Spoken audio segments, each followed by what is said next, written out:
বন্যার বিষয়ে বিস্তারিত জানাতে কথা বলবো শেরপুর ও ময়মনসিংহের সহকর্মীদের সঙ্গে। প্রথমে চলে যাব শেরপুরে, সেখানে আছেন সহকর্মী মঞ্জুরুল হাসান। মঞ্জুরুল, জেলার মোট কয়টি গ্রাম বন্যা কবলিত রয়েছে আর ক্ষয়ক্ষতি কেমন হচ্ছে? মঞ্জুরুল, আপনি কি আমাকে শুনতে পাচ্ছেন? জি, শুনতে পাচ্ছি। জেলার মোট কয়টি গ্রাম বন্যা কবলিত হয়েছে আর সেখানে ক্ষয়ক্ষতির পরিমাণ কিরকম?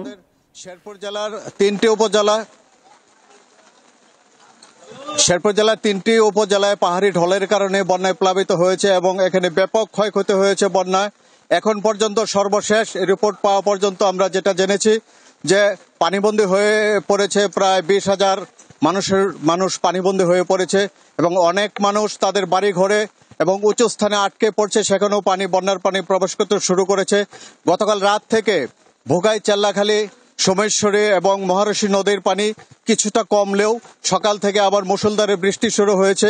এই বৃষ্টির কারণে আবারও বন্যার নতুন এলাকা প্লাবিত হচ্ছে। বিশেষ করে এই তিনটি উপজেলার যে নিম্নাঞ্চলগুলি রয়েছে, পানি এখন নিম্নাঞ্চলের দিকে ধেয়ে চলছে এবং নিম্নাঞ্চল প্লাবিত হচ্ছে, মানুষকে খুব দুর্ভোগ পোহাতে হচ্ছে। সেই সাথে ঝিনাইগাতি এবং নালিতাবাড়ির পৌর শহরেও পানি প্রবেশ করেছে, পৌর শহরের অলিগলিতে পানি প্রবেশ করেছে। আমি যে জায়গাটিতে দাঁড়িয়ে রয়েছি এটা হচ্ছে নালিতাবাড়ি পৌর শহরের একদম কাঁচা বাজারের, পাইকারি কাঁচা বাজারের একটি স্থান। আপনারা দেখতেই পাচ্ছেন যে এই কাঁচা বাজারের কি পরিস্থিতি রয়েছে। এখানে সকাল থেকে হঠাৎ করেই বন্যার পানি প্রবেশ করে একদম মানুষকে চরম দুর্ভোগের মধ্যে ফেলেছে। এখানে যারা ব্যবসায়ী রয়েছেন তারাও দুর্ভোগের মধ্যে রয়েছেন এবং যারা ক্রেতা রয়েছেন তারাও খুব দুর্ভোগের মধ্যে আসছেন। এবং দেখা গেছে যে আমাদের নালিতাবাড়িতে শুধুমাত্র আমাদের এই পৌর কাঁচা বাজারই নয়, সিটপাড়া মহল্লা সহ এবং এই 8 নং 9 নং ওয়ার্ড সহ এগুলিতে বন্যার পানি প্রবেশ করে মারাত্মক ক্ষতি সাধন করেছে এবং কৃষকের সবচেয়ে বেশি ক্ষতি সাধন হয়েছে।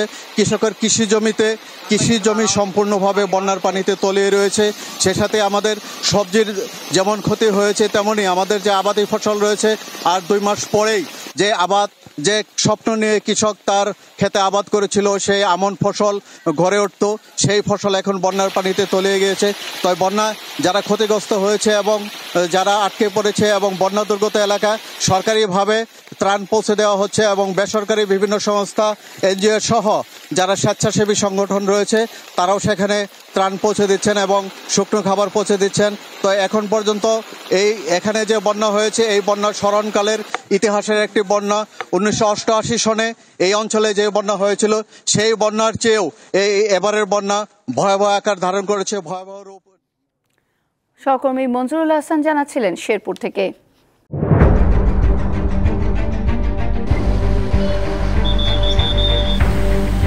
পুরো ঘরে আমার মালামাল সহ একবারে চাপা দিয়ে লইয়া পুড়ে গেছে। এটা মুখে বললে যাবে না যে রাস্তা কতটুকু যে ভাঙছে।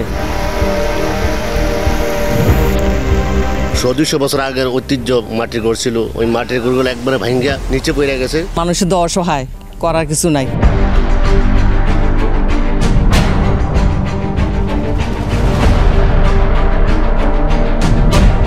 দীপ্ত সংবাদ, সবার আগে, জনস্বার্থ।